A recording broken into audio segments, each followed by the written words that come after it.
Welcome to this week's Cirak Live, your weekly home for stillness, clarity, and honest answers in real time. The topic for today is one that is pretty topical, but it's also applicable for all of time, all of humanity, everything that's ever existed, but especially in these times, there's a deeper reflection that we're being called to engage with. Today's topic is sacred leadership.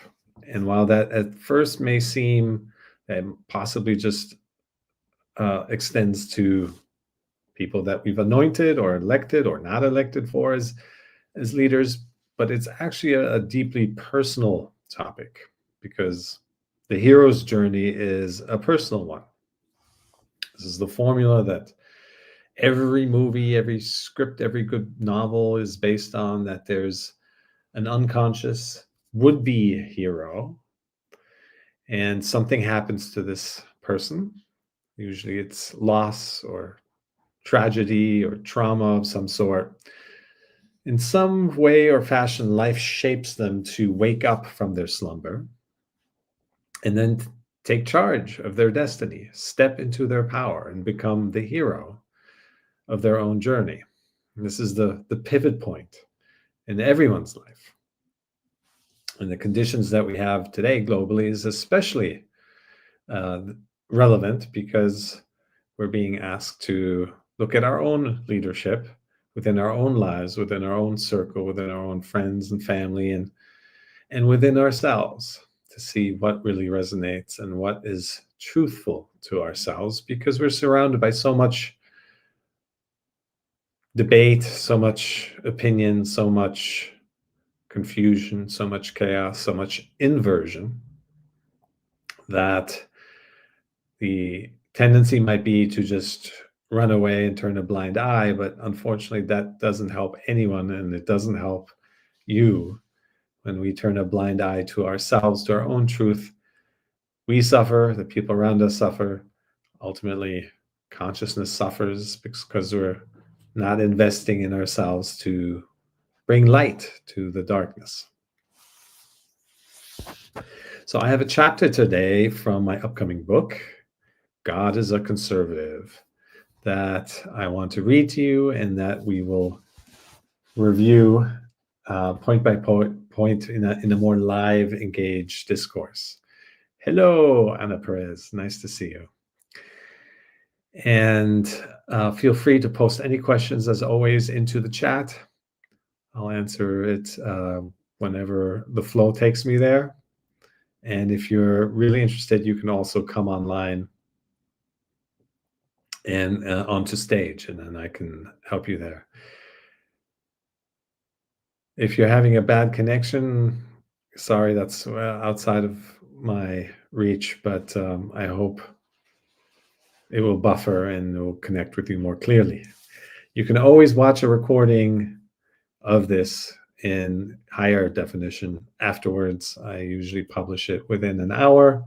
It winds up on YouTube, and also if you're a member of Cirak Live, you have access to the entire archive of everything I've ever done in there.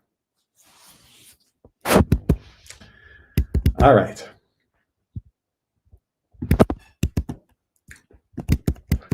Let's begin. Sacred leadership. Leadership, in its most sacred form, does not gather attention, seek admiration, or draw energy toward the individual who carries it. The true leader disappears behind the work.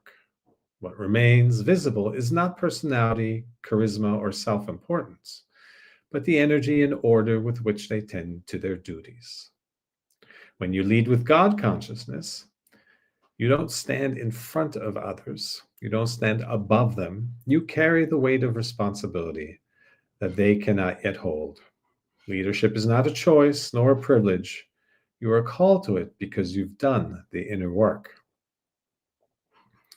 I often talk about how you do not just work on yourself, but to clear the space around you, to clear your lineage, to free the people that came before, your ancestors, your parents, all the stuckness, all the unresolved energy. That is also what you're clearing. Most of what you clear is the inherited stuff. It might be some experiences from this lifetime, but most of our issues are the unlived life of our parents and their parents and so on. So eventually you clear not just your own energy, but you clear the collective energy field. And that makes you automatically a leader. It puts you into the position where you have done the work, and it's not easy, but that's what we're here for. And there's a clarity to that. There's an authenticity to that, that others can feel inspired by, and others will gravitate towards when and if they're ready. It's not something that can be forced on anyone. No one could force it on me for a long time. I was surrounded by many wonderful people who had great practices and were into spirituality and meditation. And I grew up in a home with deep devotion and prayer and church going. And it didn't really reach me the way it has until much later. So everyone has their own timing. It sinks in when it needs to sink in. And so there's no rush. There's no need to judge yourselves, judge each other, to force what we think is right and truthful onto anyone. You can make an offering, as always, but it's up to the person to accept it. Anyone who has perhaps taught or mentored in any capacity will have experienced this. This is one of the first lessons you learn as a teacher, is that you're just sowing seeds. And just is not meant to diminish that, but it's meant to create the type of space and healthy distance and relationship towards the students who will absorb on their own time. If you talk in rhetoric or in condescension, that only leads to resistance and defense. That's not how people can be touched and reached. So just making an offering of presence and information and being yourself. Those who are ready will absorb. Those who see the light in you, because perhaps within themselves, they've recognized a glimmer of it, they will gravitate towards you anyway, naturally. If you're a parent or a boss or in other leadership roles and responsibilities, people will come to you. You don't have to seek them out. So from a spiritual perspective, you become your own leader first before you may apply that type of that connectedness to yourself in external leadership positions. So relationship with self always comes first, and then that's an inner job. And then the external, then you can apply yourself a certain way, and that could look any particular way. But the inner work comes first. And there you see also, when you hear that the outer is always a reflection of the inner, is that you cannot create something in your environment on the outside that you yourself have not attained. A state cannot be promoted that you don't inhabit yourself. So you can't fake that either, because people will pick that up. It's instantly noticeable when somebody speaks from authenticity and flow and connectedness and from true experience and depth, or if they're, maybe not quite there yet, or a certain level, that's okay too. But the authenticity of where one is at a particular station in life, and not to pretend that one is ever complete and that the work is finished. That's what makes a person authentic.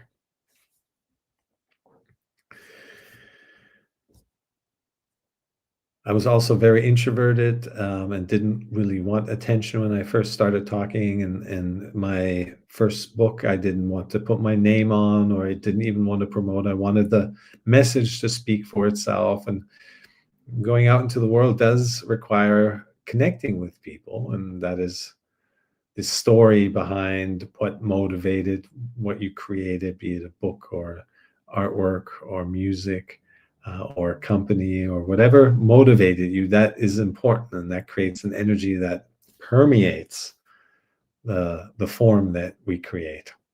So that does require you to align yourself with a way of being public, honestly, sharing your story without restraint, without fear of judgment, without thinking, what will others think?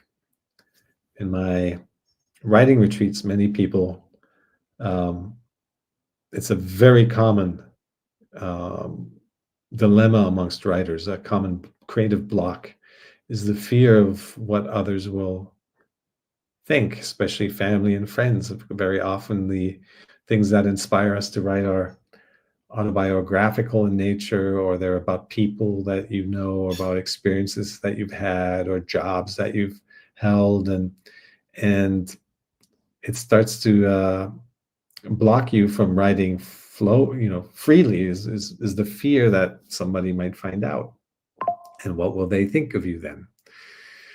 So being authentic in the public eyes it's its own process, and it all comes back to discovering the honesty with your own self, with your relationship to yourself. That's where it all emanates from, and that's where the core of the work, what it consists of. And the rest is just the world of form, but everything flows from within.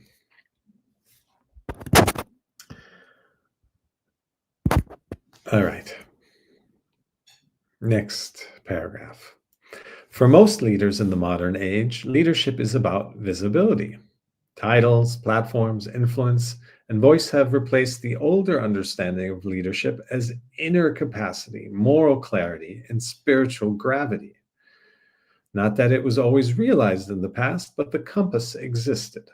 Somewhere along the way, however, we began to believe that the leader is the one who shines brightest, speaks loudest, or stands at the highest point in the room. From a spiritual perspective, however, the more awakened a being becomes, the less they need to generate shine, as they do so naturally from the depths of their authenticity and connection to Source. The more aligned they are, the less they need to be seen as brightness of the inner light that speaks for themselves.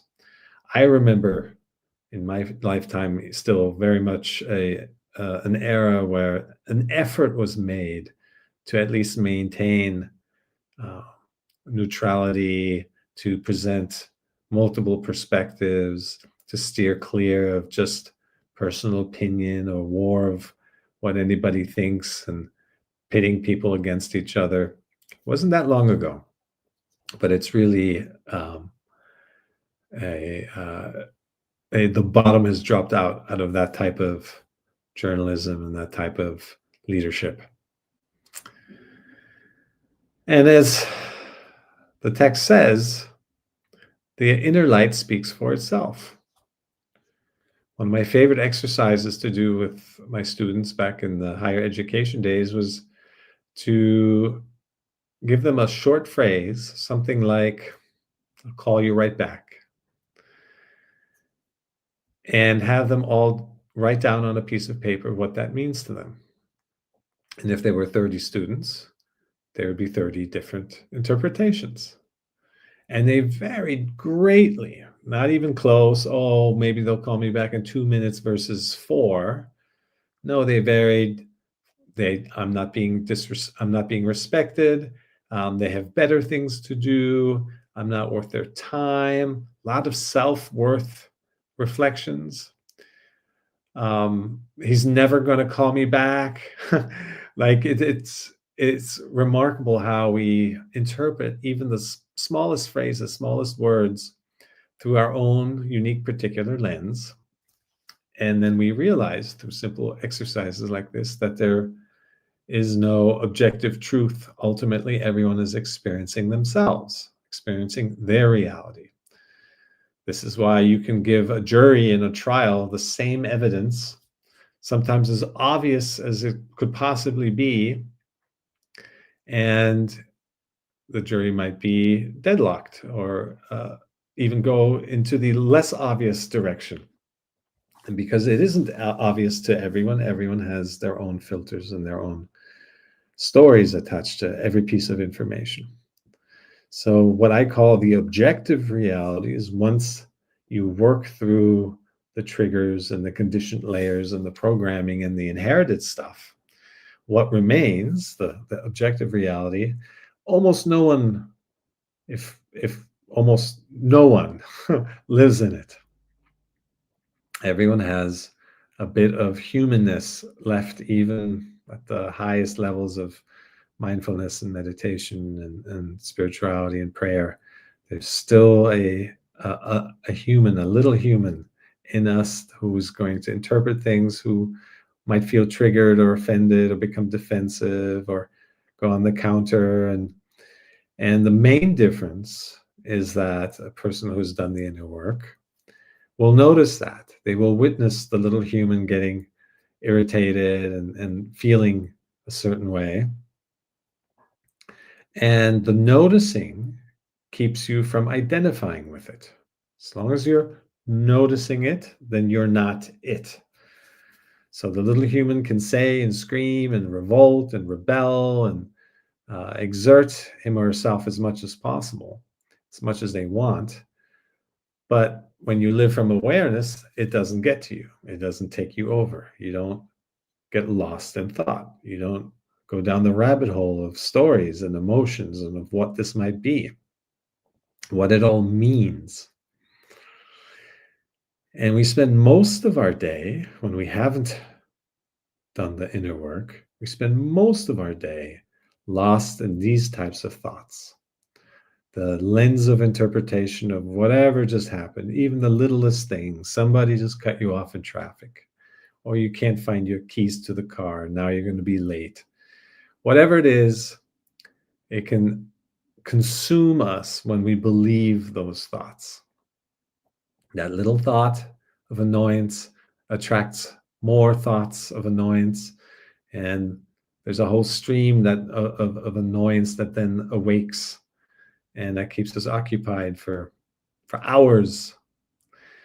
And that's not a good way to live your life, to make use of this time. Most of our life can pass us by, and we're not here to enjoy the beautiful sunset, the miracle of a blue sky with puffy white clouds on it. I mean, it's crazy. The greenery, the nature inhaling and exhaling in its powerful, in the most powerful way. Just the ingenuity of humans as well, what they've created, the inventions, the structure, each other, that we exist, ourselves, that there's trillions of cells that somehow have received instructions to come together and make you.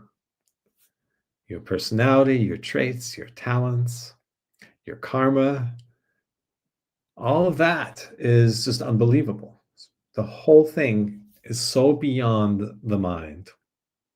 And if we just spend a little time, a little connection with that miracle, then it infuses our life with light and an ease and a perspective. And we don't take ourselves so seriously anymore. We don't take situations as too dramatic. Whatever happens, happens. Life continues. Some things are pleasant, some things are unpleasant. There's no need to force something that's already happened to be different.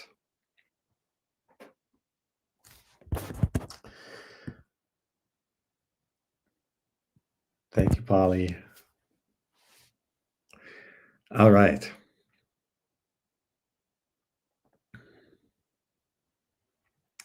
It's only the insecure leader who needs the world to know who is leading.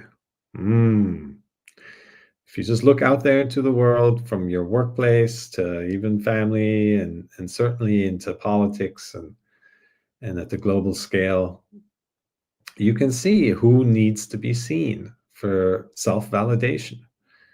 Inside everyone, no matter how rich or powerful or influential they may be, there's still a little kid, little child that perhaps experienced abandonment, perhaps experienced a lack of love, that perhaps experienced a lack of self-worth.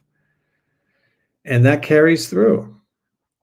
And when you spend your entire life living in your head, pursuing outcomes, chasing goals, status, prestige, so that you can buy stuff and consume more, and don't spend enough time connecting to source and the miracle and the light and the observation of yourself through the witness state, then you become really identified with form, with your body and your persona and the image that you've created. And your life will be a roller coaster, up and down, because the environment always changes, and you're at the mercy of your environment for how you feel. And that's just an unstable way. So that then leads to wanting to control everything, to be seen in the highest light, to please so that you can feel good about yourself. But it's a never-ending battle. You'll never win that fight, because it only exists at the level of surface. It only exists at the level of form, of people, places, and things trying to assert themselves, trying to find truth in the material realm, permanence, permanent happiness in the physical. And that's not where it is to be found. The world is a living, breathing organism. It is constantly changing and evolving and shifting and expanding and collapsing. There's nowhere where we can hang on, cling to something, make it stand still, and build our foundation of that which keeps us happy on that. Doesn't exist. Everyone tries. Eventually, everyone realizes that's not how it's done. The peace and the happiness and the permanent sense of self and joy and purpose that we're all seeking is not found in the external. It's just not there. You can find temporary happiness, temporary fulfillment.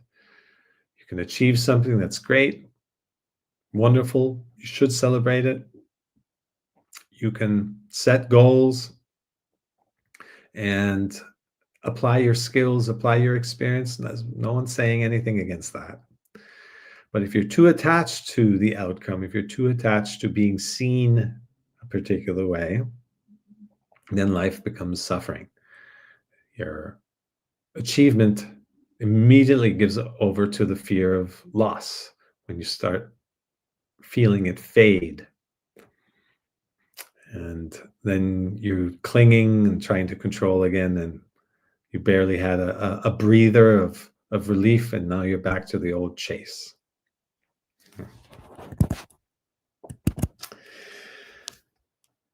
Sacred leadership is the art of demonstrating power without being owned by it. That's what we just talked about. The root motivation is not ambition, not necessity, the recognition, but the recognition that something must be done in order to honor universal integrity. While mental ambition wonders, how far can I go? How far can I take this? Your conscience asks, what must I protect? What should I preserve? What wants to be expressed here? It's not an injection of self into the situation, but a recognition of what the situation wants to be. A true leader never says, follow me. A true leader says, let's do the right thing, even if no one knows who did it. We all have an imprint of this genuineness, this authenticity, this art of living the right way inside of us. Everyone. All my years of doing private sessions and groups and retreats, never come across anyone who couldn't connect to their higher self, who couldn't, no matter how complicated their life was, if they referenced their inner wisdom, who didn't know that this or that way is the right way to go about it, that the solution is found not through forcing, not through controlling, not through looping through sadness and self diminishment, but rather simply by surrendering to your inner voice, asking for help, asking for support, be it through guides, be it through prayer. There was a guy in the 80s, I think his name was Brian Tracy, who more in the mainstream promoted a miraculous new way to get any answer that you are have a question about. And his method was sitting in stillness for half an hour. And he said, around the 25 minute mark, you'll be amazed, whatever question you have put out there, the answer will come to you. So those of us who are more well-versed and experienced in meditation and mindfulness and have gone to some retreats and silent camps and so forth, chuckle at this, but to the mainstream, this was and continues to is a big revelation. This concept, this idea that you could just sit in stillness and the answer will come to you. This is where God consciousness comes in. If the answer is dependent on you trying to figure it out with your head, you're going to run into blocks and self-doubt and second guessing and frustration and exhaustion and choice overload and paralysis and analysis. It just keeps going. Mind is not suited to figure out truth and what's right for you. It's not meant to help you navigate a situation. It can gather information, it can execute once you have a plan, but the plan has to come from somewhere else. And even then, the plan has to be flexible. Plan is only meant to initiate movement, to get you going, to start engaging with life. And then from there, co-creation happens. From there, you start to see things that you couldn't have imagined. You start to see possibilities that you can't sit on a couch and just come up with, that only flow from the doing when you engage in a conscious way with enough openness to include uncertainty, to be comfortable with the unknown. That's when magic happens. And that's when really good ideas come to us. What we know is the past. It's stale. It's already been defined. There's nothing new in that. There's no aliveness in that. That can only come from the unknown, the unpredictable, the unexpected. That's where newness, aliveness flows from. So if you want to keep your life fresh, tap into the unknown, tap into the discomfort that comes with that, knowing that the discomfort is just your mind freaking out because it can't control something. But you are not your mind. You're the awareness of the mind, of the thoughts, of the feelings and sensations. That is your true self. So you can hold space for the mind, which is just trying to keep us safe. It's trying to do its job. But it freaks out when confronted with something it doesn't know, something it cannot control. You're never going to get rid of that. Even after 25 years of meditation, if you're a Zen master, you're still going to have some anxious thoughts from time to time, some fearful ideas or projections. You will engage stages of your life and encounter situations you hadn't before. The challenge of evolution never ends. But what can prepare you for anything that has yet to come is your presence, your ability to stay in your awareness as things happen. That is what is being the center, in the eye of the storm, as the chaos around us engulfs those who aren't present, who are not in their awareness. And you can look out into the world and see this very clearly. Who is being engulfed? Who is participating in the noise? Who is identified with their opinions? Who needs to be seen? And those who can witness it, those who can hold their space, express their needs, but without attachment to any outcome. They can pursue and create from a place that isn't so self-attached, but rather is a co-creative place, something that's wanting to come through them. And they are part of that dance. It's a very different experience when you encounter those people. They're calm. Nothing is important enough to unsettle them. They don't lose the equanimity of their mind. There's no need to raise your voice or shout or convince or condemn.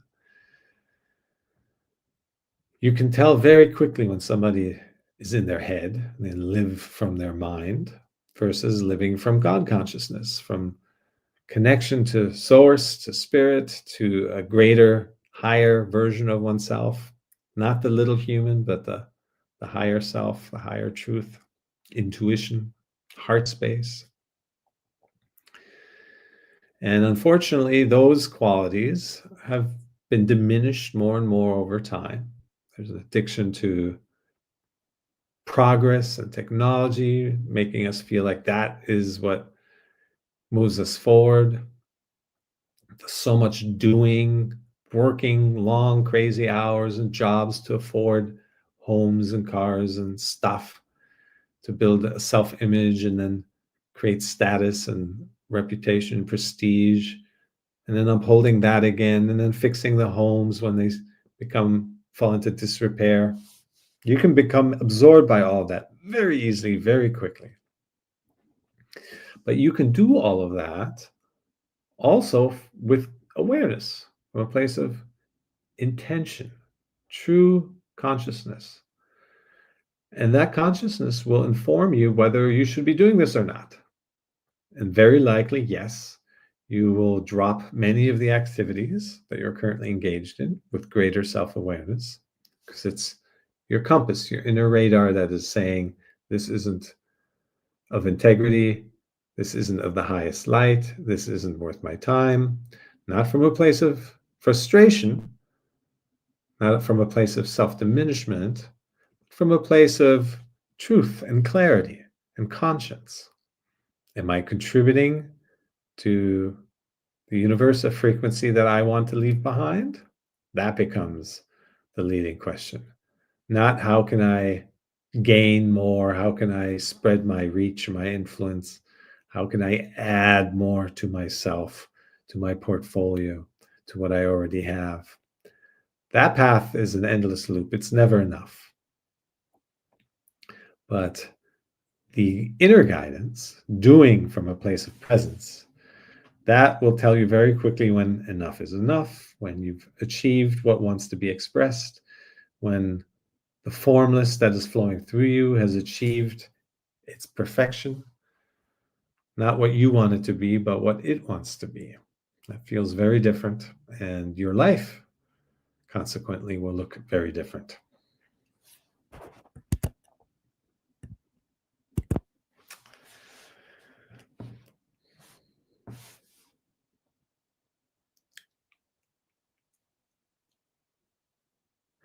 Mind-based leadership constantly builds identity through jockeying for position.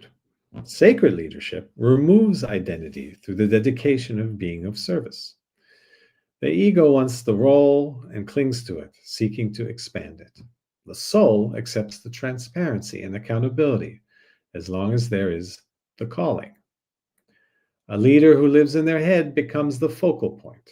A leader led by spirit sees themselves as an instrument. There's no glory in being the instrument, only loyalty to doing the work of truth.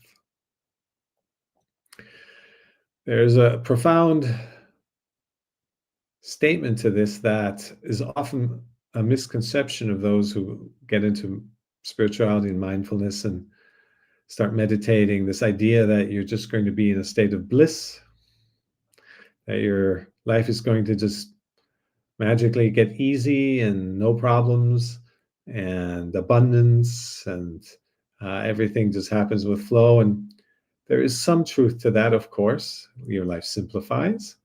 You no longer fret about things that happen and linger and amplify them and make them worse. But there's still the reality of what happens. And some things are pleasant and some things are unpleasant. Some things are worth celebrating, some things are worth forgetting. So you're still going to have to contend with that. The difference is with awareness, you see it clearly. You see the world clearly. You see other people's degrees of awareness clearly. You will quickly get into a situation where you find yourself isolated and lonely and questioning whether the awakening and the inner work, the spirituality is even worth it, because now you see how clearly misaligned the world is, most of it. And you even see the plight of the human journey of self-realization, that no one is complete by virtue of being human. No one is uh, near the finish line. There is an endless stream of work that needs to be done now and forever. And this idea that somehow, that we have in the back of our mind, that somehow there is an end point, a finish line, a place where we can finally just rest and be happy, it just doesn't exist. It doesn't exist from the human perspective, but from the soul perspective, it's not necessary for that to be. From the soul's perspective, if you inhabit your essence, you are continuously practicing to be at a higher frequency, to cultivate greater presence, to shine brighter. There are no beginnings and endings. There's no one that you need to impress. There's nothing you need to prove. It's just a state of frequency that you want to elevate to the highest possible. And that takes you in the direction of reuniting and returning to source. So even as a soul, there's still a fragmentation. You're an expression of the greater consciousness, but still some identity attached to that. That's necessary to give it shape, to give it form. But there comes a point where you dissolve that, and that's what we're working towards, where we melt and dissolve back into the ocean, where our awareness of ourselves is no longer limited to who we think we are. And that is a long way towards that point. Right now we're in this dimension dealing with our name, our story, our hopes and dreams, our career, our belongings, our partnerships, our creativity of wanting to make something of this place, of our time here. This is a far cry from what I just talked about, the total dissolution of self. And the focus should be on what we have to deal with right now, right here, because that's why we're here. The other stuff will come. And there is a type of frustration and sadness in that we are limited right here. You can feel your limitation of being in the body, of being a spirit that's having a human experience. And with greater awareness, you start to see that and feel that. And then that becomes the next challenge that presents you with the goal of acceptance. Accepting all of that will keep elevating you. Accepting who you are, where you are, moves us forward. It gets us unstuck, and the energy starts flowing. And from there, you don't know what's going to happen next, nor do you want to, but then you're in the flow. That's the only place you want to be, that gap, that space before the formless takes shape, before the unknown becomes known and defined, before the intangible is felt. In that place, that gap, that space, that is where our evolution takes place. And if we're stuck, then that's where it's pointing us to. All right.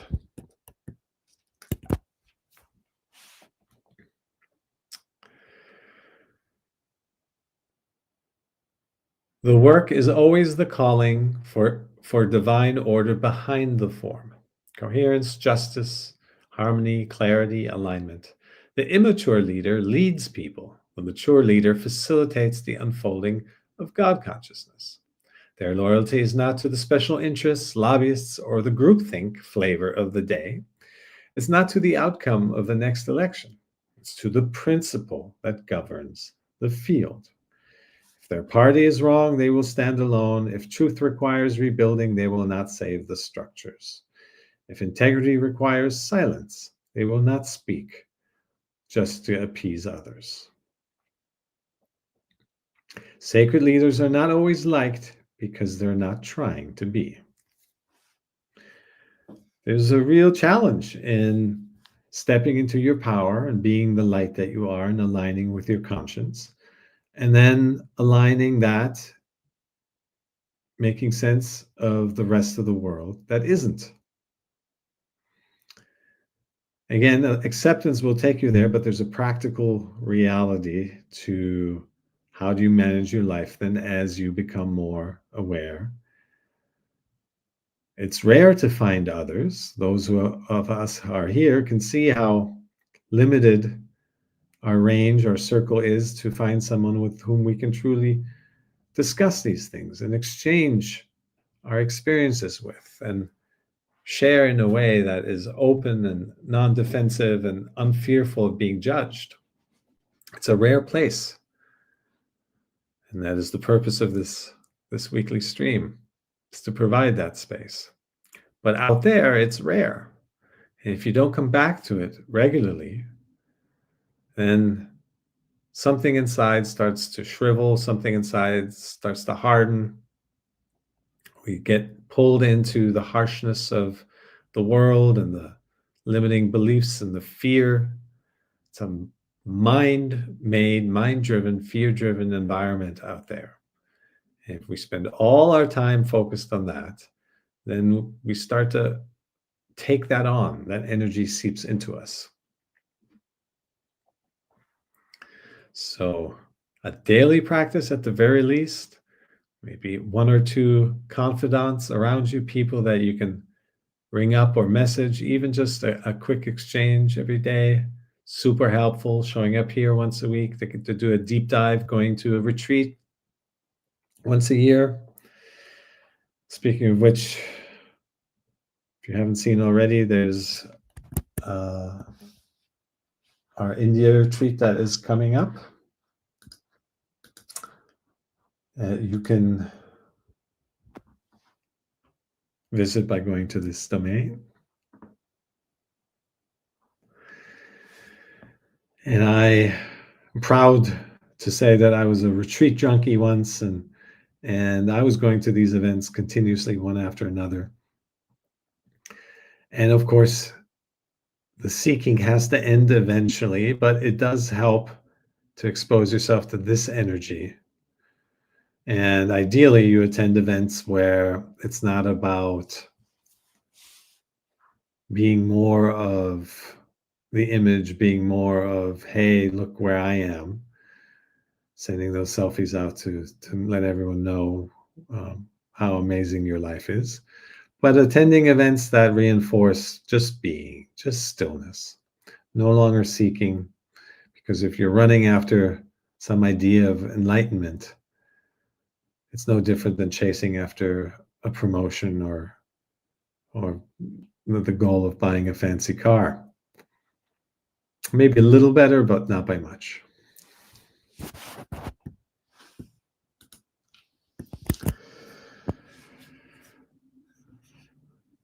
Continuing on. Divine order is not imposed order or authoritarian control, but the natural order that appears when truth is not manipulated. So there's an inherent order in life that appears when you stop controlling it. And that's a paradox to the mind. The mind thinks you have to make it happen. It thinks you have to cling to things and rearrange things and keep them in place and push and shove and fight and uh, and fend for yourself. But there's actually a beautiful natural order that is contained in everything once we get out of our own way, once we stop controlling and manipulating the world around us. And that is the language of the universe, is energy. And the mind gets out of the way and you can allow yourself to flow with the frequencies. You will find very quickly how life's greater current takes hold of you. And there are no fears and no worries and no baggage from the past that you have to contend with. It's a state of pure presence and anticipation and curiosity. And let's see what happens next. There's an integral experience of continuity, of evolution, of the impermanence of life. When I first came across this phrase, this concept of everything is impermanent, I remember it was depressing. It was a downer. I didn't want to take that on. I was like, no, I don't want to lose things. I don't want to acknowledge that people will leave their bodies, that things you have worked for will dissolve, that things you achieve will fade. There was much resistance in me to understanding that the deeper meaning of that, which is don't cling in the first place. It'll make your life easier because everything does fade, but only to make room for new, for the next moment, for the next experience of aliveness. It's not about events or milestones or even miracles. It's just to be continuously connected to the aliveness, your own aliveness. And that ultimately is a connection to higher self, higher truth, greater consciousness, and all the things we struggle with. There is no room for those once you establish that within yourself. In pure presence, there's just not enough time to worry about anything. It is as it is, and you get ready for the next moment. You move on. There's no space to be full of fear. Most of our fear is not actually fear to something real. It's fear of what we imagine. And then when it comes to manifestation, I often hear people, oh, you're just imagining that. Well, if you're imagining your fear and experiencing anxiety, that's real.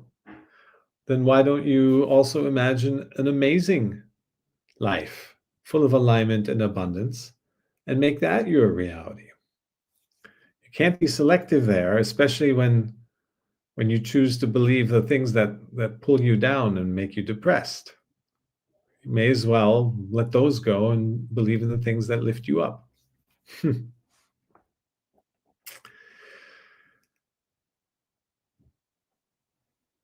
Sacred leadership is not about creating a world that flatters the leader. It is about aligning a world that reflects natural law. A leader who serves their own vision creates followers. A leader who serves others creates leaders in their own right. And this is what happens when you carry yourself in that light of alignment and you inspire others through that state of connectedness. They then recognize that same essence, that same connectedness within themselves. And they become their own leaders. They become their own source of joy and confidence and trust and creativity. It's their own ability to step into the co-creative flow and to consult with their higher self. Of course, it's all pointing back to the same place, but we have our own journey, our own experience of that. So by being yourself, by holding space for your experience of that, others will recognize that in themselves, because you're not special. I'm not special. We're not unique. We don't own consciousness. There's no trademark that limits it to us. Everyone has this connection within themselves, available at all times. And it's ridiculous how close it is and how much effort we exert to keep ourselves separate from it. It really is right there. Source is like atmospheric pressure, and it's around us everywhere at all times, ready to come into our being if we just get out of the way, if we just stop resisting, we just come out of our heads and into our bodies to feel the resonance of our aliveness. With that said, I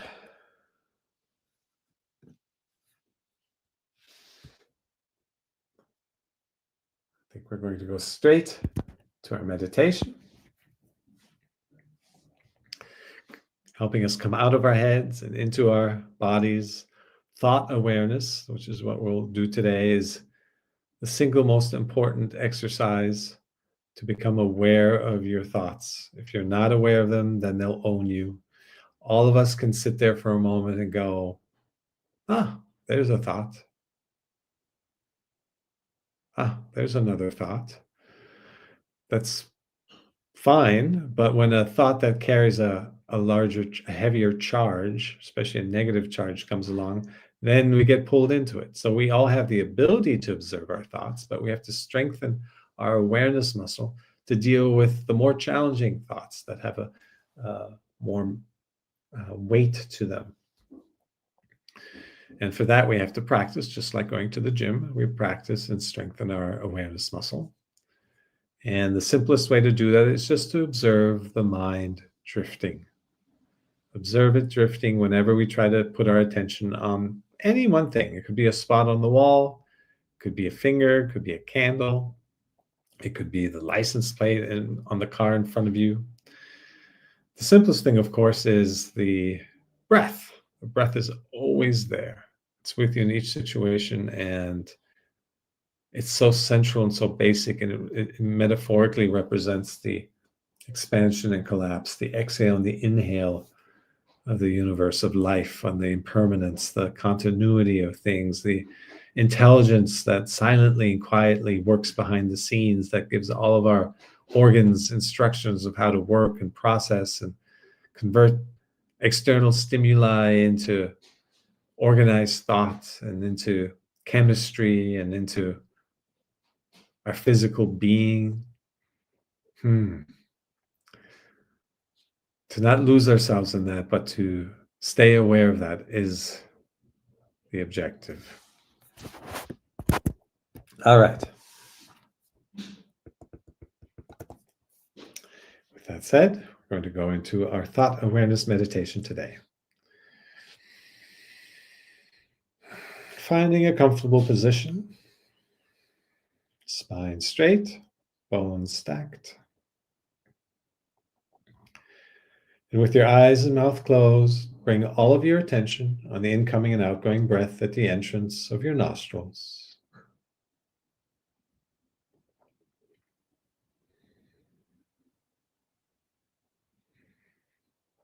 There's a sensitive area below the nostrils and above the upper lip where you can feel the touch of your breath.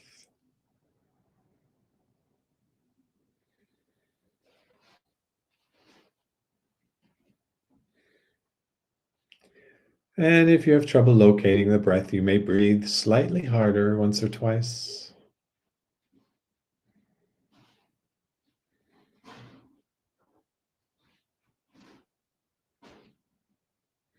And then return to natural breath, normal breath.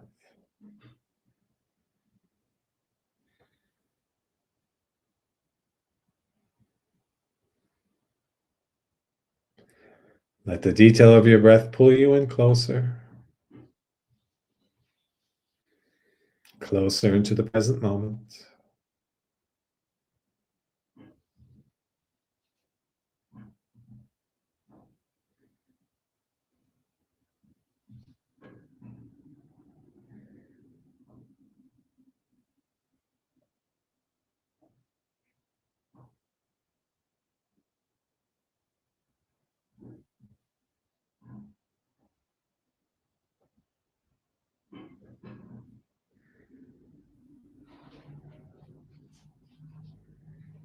If your breath is shallow,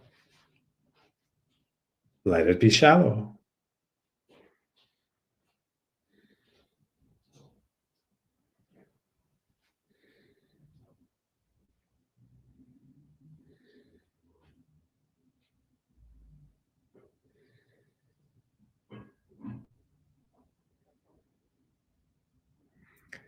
If your breath is deep, let it be deep.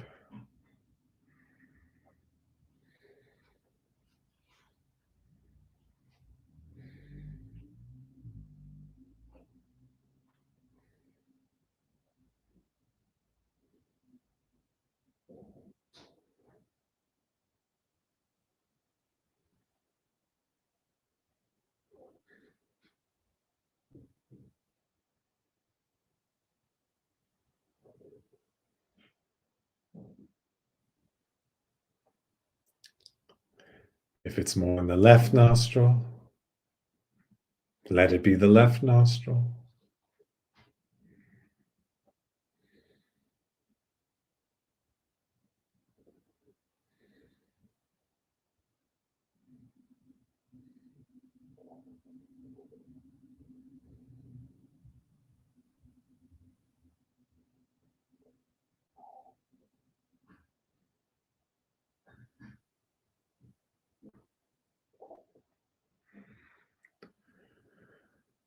If it's more in the right nostril, let it be the right nostril.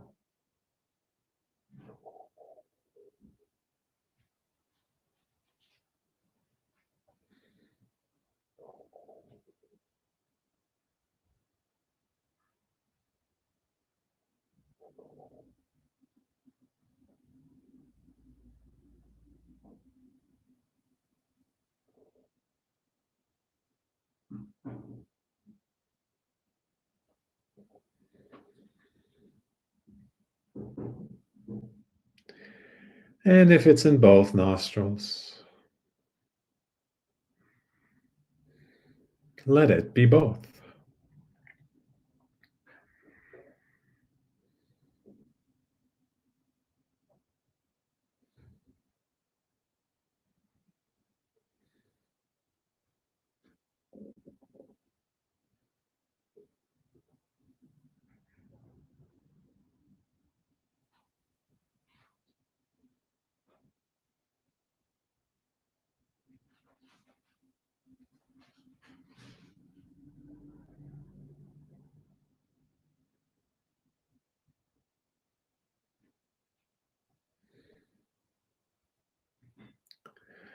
Notice the temperature of the incoming breath.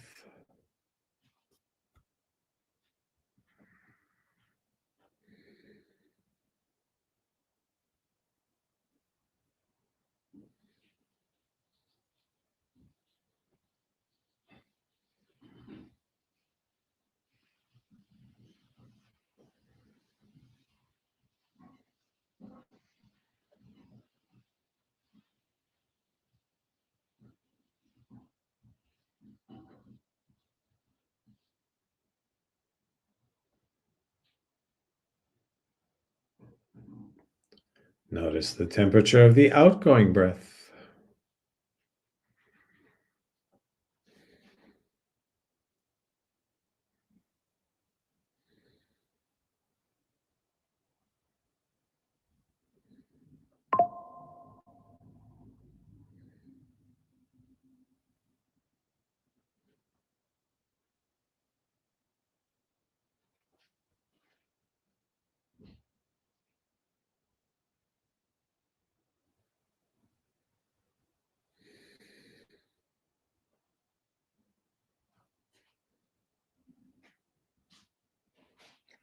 And notice if there's a difference.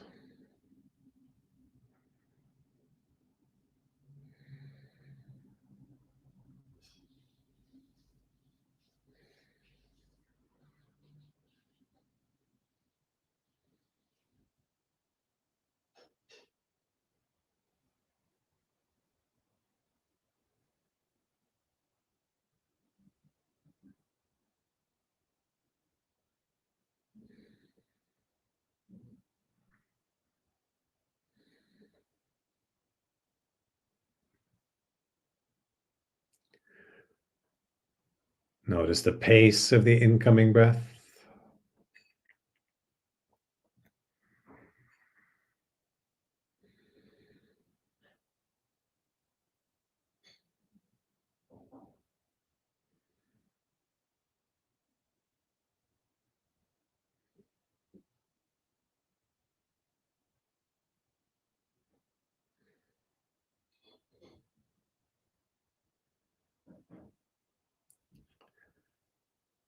Notice the pace of the outgoing breath.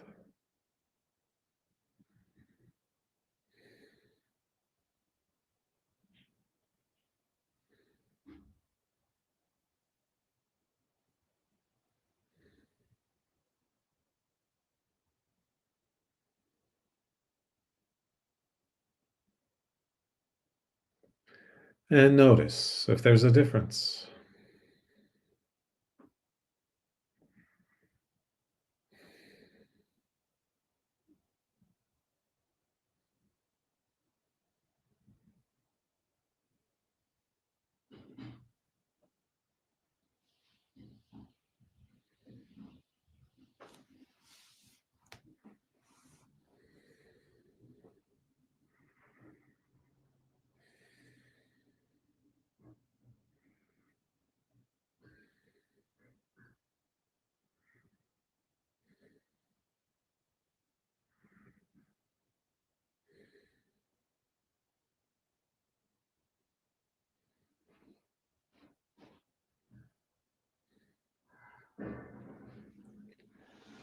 Notice the length of the incoming breath.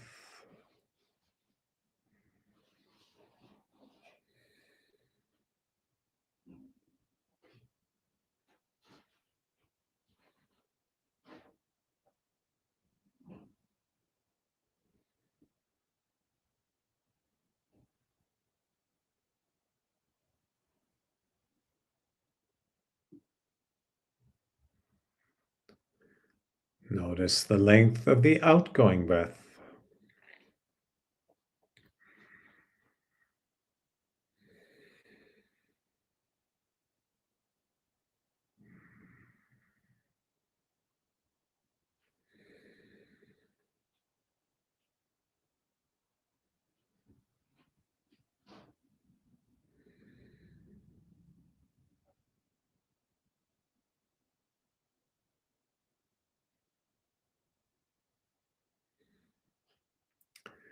And notice if there's a difference.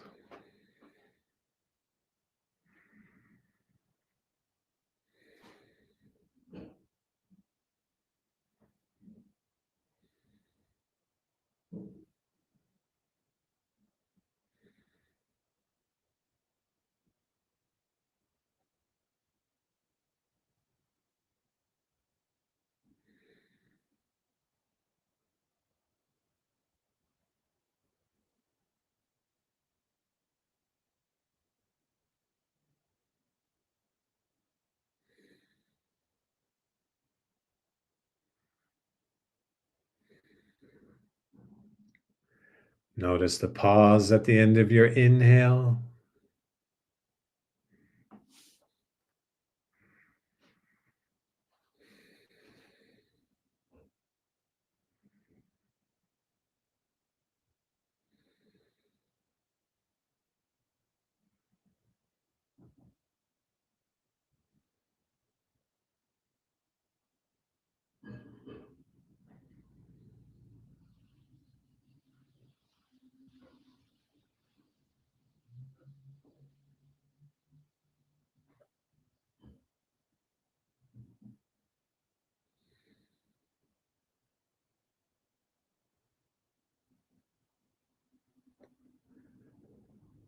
Notice the pause at the end of your exhale.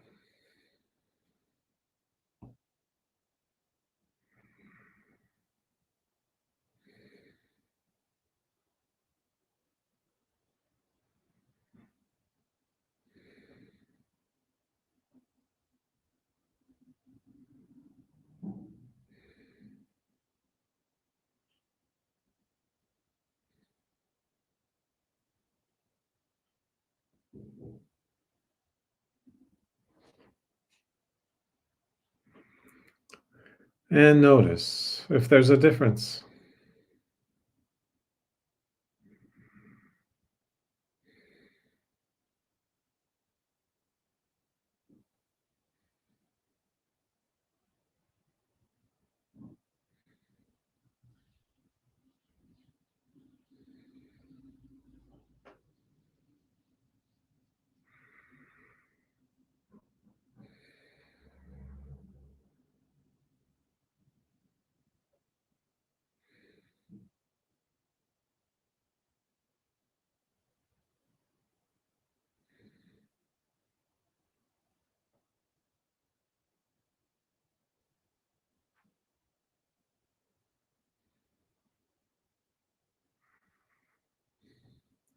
And whenever you find that your mind has wandered, simply notice it.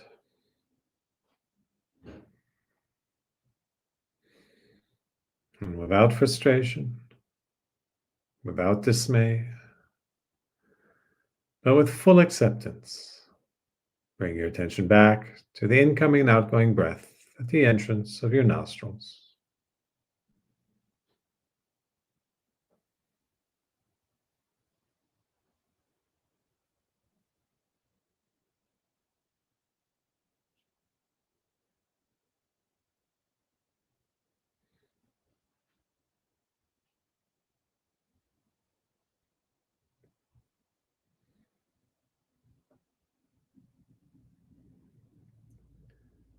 Natural breath.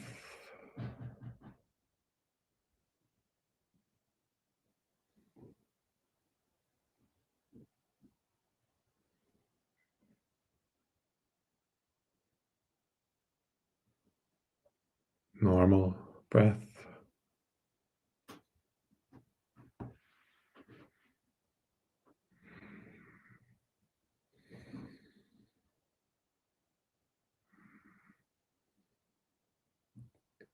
Observe your breath as it is,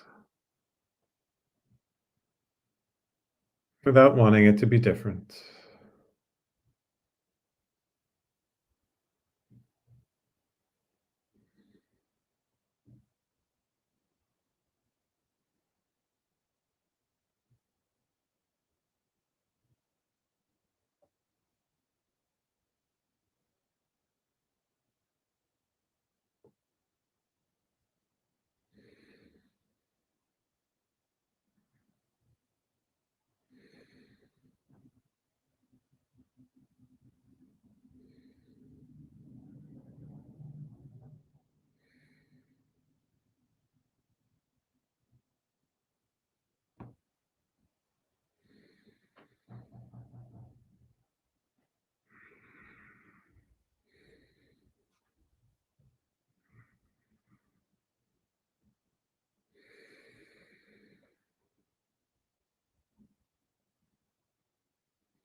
Now gradually expand your awareness into your body.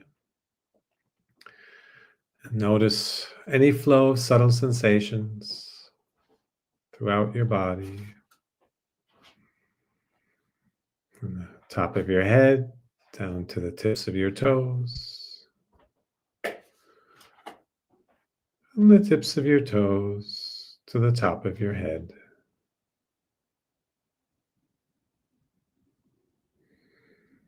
Just feel the aliveness wherever it makes itself known.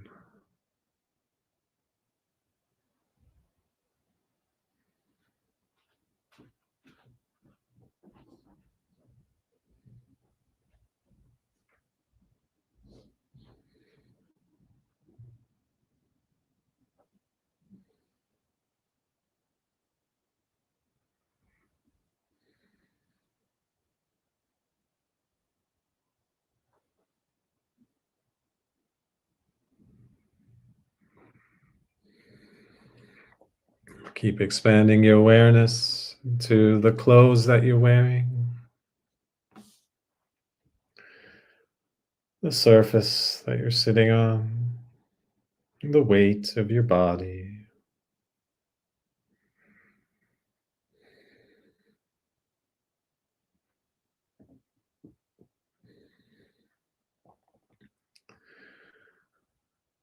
And whenever you're ready, gradually blinking open your eyes, noticing your environment,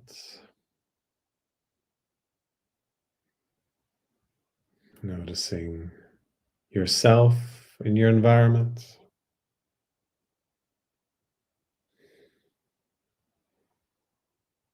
noticing your peace, your presence, and your stillness.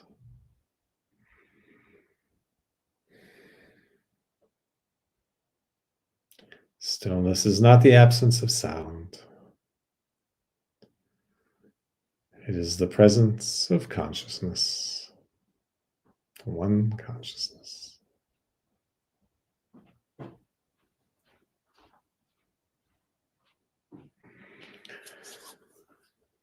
And with that, I thank you for your presence. Stay connected. Check out the upcoming retreats. And we'll see you next time.